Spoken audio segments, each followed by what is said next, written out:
अभी की पोजिंग बस ये बताने के लिए, ये दिखाने के लिए थी कि how big of a difference सिर्फ थोड़े दिन की कंसिस्टेंसी कैन मेक। और मैं कुछ एक्सट्रीम नहीं कर रहा हूँ, ना मैं एक्सट्रीम डाइटिंग कर रहा हूँ, ना मैं एक्सट्रीम कार्डियो कर रहा हूँ। मेरी नींद ऑन पॉइंट है, डाइट ऑन पॉइंट है, सब बढ़िया चल रहा है एंड पैरेलली मेरे को रिजल्ट भी अच्छे मिल रहे हैं। सिर्फ एक रीज़न की वजह से कि मैं इस लाइफस्टाइल पे चीट नहीं कर रहा। चाहे वो स्लीप हो गया, चाहे वो वर्कआउट हो गया, चाहे वो डाइट हो गया, चाहे वो कार्डियो हो गया। इन 4 चीज़ों को लेके बस कंसिस्टेंट रहना है।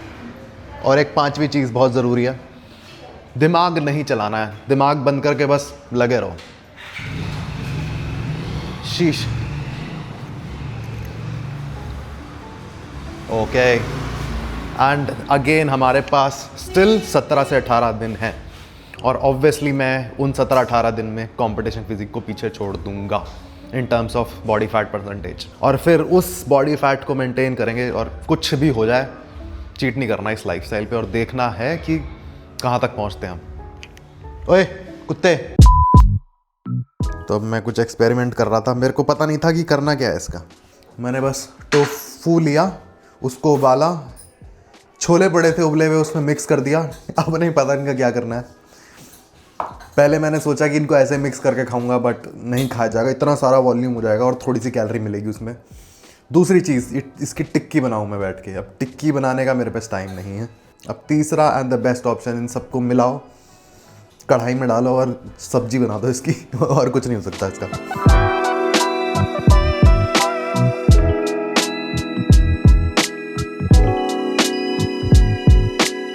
एक अभी खाएंगे, एक खाएंगे डिनर में। Stick to the plan, stick to the pan हो गया है। तो भाई इस मील में इतना प्रोटीन कंटेंट होगा, मुझे खुद यकीन नहीं हो रहा है। अभी देखो, आओ,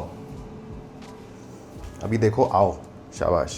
कुछ नहीं समझ आता तो कुछ भी बोलता हूँ मैं। 7.7 × 3 इतना आ गया। पी प्रोटीन से 30 ग्राम डाला है हमने, प्लस 18 200 ग्राम टोफू, प्लस 22 ग्राम ले लेते हैं चिकपीस में से, प्लस 11 ले लिया, 5.5 होता है, डिवाइडेड बाय 2। 46 ग्राम प्रोटीन एक सर्विंग में। 2 से डिवाइड इसलिए करा है क्योंकि 2 बार करके खाऊंगा और ये भी चने का ही बनता है। तो प्लस 5 ग्राम इसमें, 25 ग्राम है पापड़। 51 ग्राम ऑफ प्रोटीन, वो भी इतनी कैलोरी में। और ये देखो इतना सारा खा पाऊंगा मैं, और ये इंक्लूड करके इसमें 550 कैलोरी हैं। अब एक चीज़ और डिस्कस करनी है मुझे। ब्लड टेस्ट मैं दिखा चुका हूँ, मैंने ऑल तो पूरा नहीं दिखाया है, मैं तुम्हें लिंक भी तो नहीं दे सकता पूरी ब्लड टेस्ट का। मैंने एक 1 mg ऐसी करके कुछ है, नहीं टाटा mg कुछ तो है मैं देखता हूँ, अभी स्क्रीन पर डाल दूंगा। उसमें वो सारे माइक्रो न्यूट्रिएंट और मिनरल्स थे जिसकी डेफिशिएंसी बहुत कॉमन है वेजिटेरियंस में, और मेरे को एक भी डेफिशिएंसी नहीं निकली, इवन दो मैं वीगन डाइट फॉलो करता हूँ। अब चीटी आ गई खाने के अंदर। एक सेकंड, अब मैं ये सब क्यों शेयर कर रहा हूँ, क्योंकि ऐसा कुछ भी नहीं है। और जो तुम्हें बोलता है ना कि वीगन डाइट पे, वेजिटेरियन डाइट पे जो भी चीज़ें हैं नहीं हो सकती, तो मेरा ओपिनियन ये है कि खुद को एजुकेट करने की ज़रूरत है, बात ख़त्म। और मेरे रिज़ल्ट और मेरा ब्लड टेस्ट, मेरे रिपोर्ट्स एक तरह से प्रूफ की तरह है। अब मेरी सारी रिपोर्ट अब नॉर्मल से अच्छी ही आई हैं। और एक चीज़ करानी रह गई, विच इज़ ओमेगा 3। अब मुझे देखना ये है कि हम ओमेगा 3 तो बहुत सारा कंज्यूम कर ही रहे हैं अपनी डाइट के थ्रू, सीड्स के थ्रू, बट वो हमें मिल रहा है ALA की फॉर्म में। पर हमने जो अपनी रिसर्च करी, गूगल करा, उससे हमें ये पता लगा कि उस ALA का कुछ पार्ट, छोटा सा पार्ट, बहुत कम था, वो EPA और DHA में भी कन्वर्ट हो रहा है। और क्योंकि हम ALA बहुत ज़्यादा खा रहे हैं, तो क्या हमें एक्चुअल में ओमेगा 3 सप्लीमेंट करने की ज़रूरत है, या हमारी बॉडी ही उस ALA को EPA और DHA में कन्वर्ट कर ले रही है और नहीं ज़रूरत एक्स्ट्रा सप्लीमेंट की? वो तभी पता लगेगा। और ये देखो, कहीं तो एक गोली पड़ी हुई थी इसमें, किसी ने, कहाँ गई? व्हाट? ये देख, इसके अंदर 1 और 2 कैप्सूल पड़ी है, बहुत पहले की पड़ी है ये देखो। 1 महीने से ऊपर हो गया इसको नहीं खाया मैंने, और मैं 1 महीने का गैप और देना चाह रहा हूँ ताकि ये ब्लड से एकदम ही ख़त्म हो जाए और मुझे पता लग जाए कि एक्चुअल में वीगन डाइट से वो चीज़ मुझे मिल रही है या नहीं मिल रही।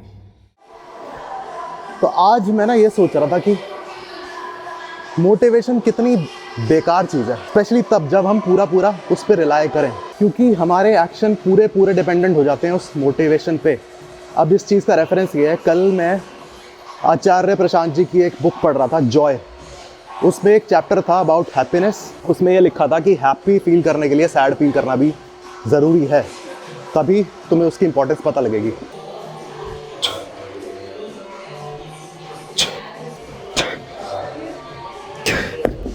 पता नहीं, शायद 20 रेप्स लगा दिए।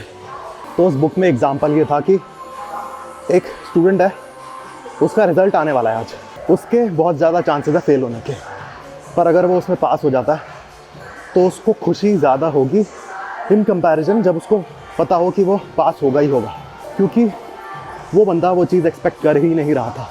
इन शॉर्ट, तुम जितना दुखी होगे, तुम्हें वो उस फेज़ के बाद जब तुम खुश होगे तो वो, कैसे बताऊँ यार, समझ गए तुम, मैं नहीं बता पा रहा इसको। सेट के बाद कंटिन्यू करते हैं मोटिवेशन वाली बात।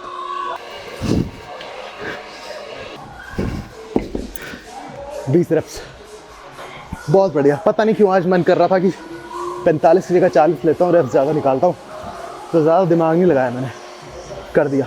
एंगल चेंज करता हूँ थोड़ा सा, वहीं लगा दिया। क्या कह रहा था मैं? हाँ, अब मोटिवेशन वाली बात ये थी, हैप्पीनेस और वो सैड वाली बात की तरह, मोटिवेशन का जब हाई आएगा तो उसका लो भी तो आएगा, और जब हम उस चीज़ पे पूरा डिपेंड करेंगे तो हाई में तो हम ठीक चल रहे हैं, पर लो आते ही हम हक देंगे।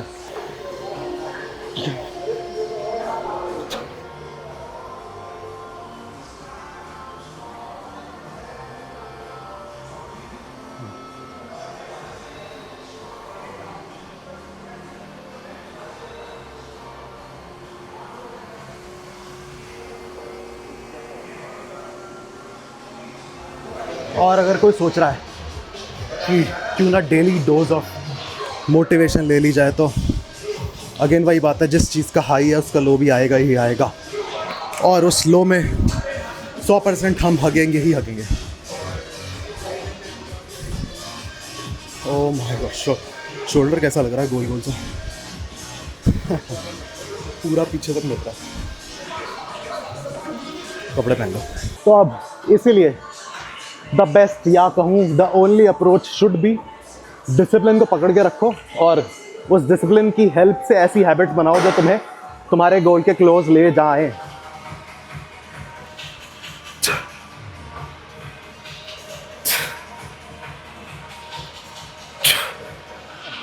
एक अपडेट, कल और शाम को वीडियो डालूंगा, फिर मैं सुबह पे ही शिफ्ट हो जाऊंगा। सुबह 11 बजे डेली वीडियो डलेगी, और सिर्फ वीडियो की बात नहीं है, परसों से सुबह 11 बजे वीडियो डलेगी और शाम को 7 बजे रील, रोज चाहे कुछ हो जाए। फिर एक हफ्ते इसमें कंसिस्टेंट रह के अगले हफ्ते कुछ और चीज़ डेवलप करेंगे। कंटेंट ज़रूरी नहीं है, कंटेंट वाइज ही करें, देखते कोई और हैबिट एक और पकड़ेंगे बढ़िया। चलो,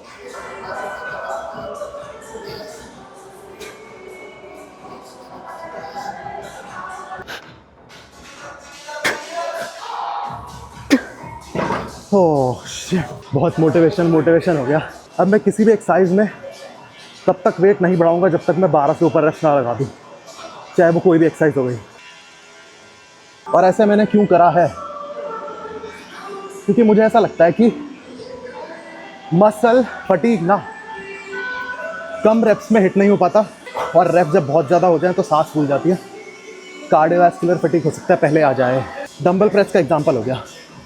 तो होता क्या है, मैंने 8 रेप में फेलियर टच करा, बट अगेन वही बात है, मसल में ना जो लास्ट के रेप्स होते हैं ना वो स्ट्रगल वाले नहीं होते, क्योंकि होता क्या है, 8 रेप्स मैंने लगाए, 9वां आएगा ही नहीं, और जब हम रेप्स को थोड़ा ज़्यादा रखते हैं ना, तो जो एंड के स्ट्रगल रेप्स होते हैं ना 2, 3, 4 भी हो सकते हैं वो, क्योंकि वेट कम है। अब मुझे नहीं पता कि मसल बिल्डिंग के पर्सपेक्टिव से ये चीज़ सही है या नहीं है, पर मैं ये चाहता हूँ कि एकदम मसल को सेट ख़त्म होते होते पूरा निचोड़ दूँ। तो 12 से 15 वाली रेप रेंज मेरे को बहुत सही लग रही है ये चीज़ कंसिडर करते हुए। चलो, मेरे को एक कमेंट आया था और वो अभी दिमाग में इसलिए आ रहा है क्योंकि मैं बहुत ज़्यादा रिलेट कर पाया उससे। उसमें ये लिखा था, मैं डेली वीडियोस डाल रहा हूँ, मैं आइडियाज़ कहाँ से लाता हूँ टॉपिक के लिए। सही बताऊँ ना, तो जब मैं कार्डियो कर रहा होता हूँ ना, तो मैं गाने नहीं सुनता या कुछ टाइम पास नहीं करता, मैं कॉपी पेन लेके बैठ खड़ा हो जाता हूँ। 40-45 मिनट जो कार्डियो होती है मैं चलता रहता हूँ और कुछ लिखता रहता हूँ। अगर मेरे पास कॉपी पेन नहीं है तो मैं फ़ोन पे लिखता रहता हूँ। मैं आइडियाज़ और स्क्रिप्ट लिखता रहता हूँ। स्क्रिप्ट तो नहीं बोलूँगा बट हाँ। और सबसे ज़्यादा दिमाग पता है कब चलता है, सबसे ज़्यादा आइडियाज़ तभी आते हैं जब तुम कुछ नहीं कर रहे। सबने नोटिस करा होगा ये सारे आइडियाज़ नहाते हुए या फिर वॉशरूम में सबसे ज़्यादा आते हैं। वो इसलिए होता है क्योंकि वहाँ पे ऑब्वियसली तुम्हारे पास करने के लिए कुछ और होता नहीं, और जिस मोमेंट पे जिस जगह पे तुम हो वहाँ और कुछ तुम कर ही नहीं सकते, तो दिमाग चलता है। सेम कार्डियो के टाइम भी ऐसा होता है।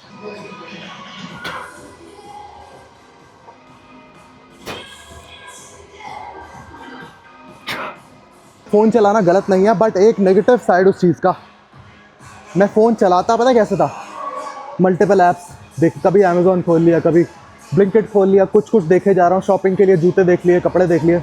अब बेशक उस टाइम पे तुम्हें वो हैबिट ख़राब ना लग रही हो क्योंकि तुम पैरेलली कार्डियो भी तो कर ही रहे हो, पर दिक्कत पता है कब आती है, जब वो स्क्रॉलिंग वाली हैबिट, और ऐसा ही होता है, वो सिर्फ उस कार्डियो के टाइम तक नहीं रहती, वो पूरे दिन चलती रहती है।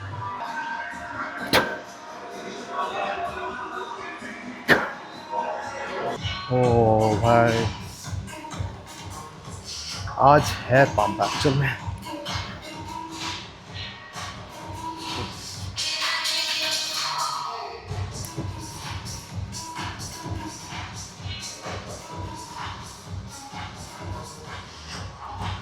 एक सेकंड, ये ट्राइसेप की पंप हो रखा है, मैं वो रोइंग करते हुए इस हाथ से पुश भी कर रहा था ना बेंच को। ट्राइसेप पूरा अलग, शोल्डर पूरा अलग। निकाल दिए मैंने वो दोनों, मज़ा नहीं आता उनके साथ चलाने में। अब एक बात दिमाग में आई है तो मैं डिस्कस कर देता हूँ। आज के टाइम पे इंक्लूडिंग मैं भी, किसी पे ना ब्लाइंडली ट्रस्ट मत करो, क्योंकि आजकल कुछ भी लोग प्रमोट कर देते हैं, उठा के कुछ भी बोलते रहते हैं। और अपने लिए भी बोल रहा हूँ मैं, बात मैं नहीं करता हूँ ऑल्दो ऐसा, बट स्टिल खुद को भी इंक्लूड करना ही पड़ेगा। पॉइंट ये नहीं है मेरा, पॉइंट ये है कि खुद को एजुकेट करना भी बहुत ज़रूरी है। ये पॉइंट मेरे दिमाग में वीगन वाली बात को लेके ही आया, क्योंकि मैं भी शुरू से सुनता आ रहा हूँ कि वीगन खाने से डेफिशिएंसीज होती हैं, सही जो भी चीज़ें हैं यार, और मेरे केस में तो एकदम उल्टा निकला। ये सिर्फ इस बारे में नहीं है, इन जनरल भी सबको पता ही होगा कि क्या चलता रहता है। कुछ भी छोड़ो, मैं किसी और के बारे में बात नहीं करता, वो करनी भी नहीं है। मेरा पॉइंट बस ये था, खुद को एजुकेट करना बहुत ज़रूरी है। कभी भी कुछ भी देख के इंटरनेट पे ये सच नहीं मान लेना चाहिए, अपनी रिसर्च हमेशा करनी चाहिए। तो ज़्यादा नहीं खींचते इस टॉपिक को, मेरा पॉइंट बस हाथ नहीं छोड़ने, पता नहीं क्या आता था, हाथ छूट जाते अपने आप मेरा पॉइंट बस ये था कि खुद को एजुकेट करना ज़रूरी है। मैं भी करूँगा, आपसे तुम भी करो, और मैं मिलता हूँ कल, नहीं अभी मिलता हूँ। 5 मिनट रुको, तुम्हें वो रैक दिखाता हूँ जो मैंने बनवाया है। 5 मिनट क्या है, यहीं कट लग जाएगा, तुम्हें तो अभी दिख जाएगा। 5 मिनट तो मेरे को रुकना पड़ेगा।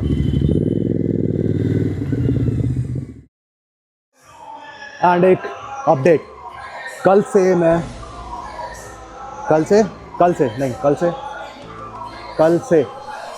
अरे कहना नहीं, हाँ क्या चाहते हो? क्या है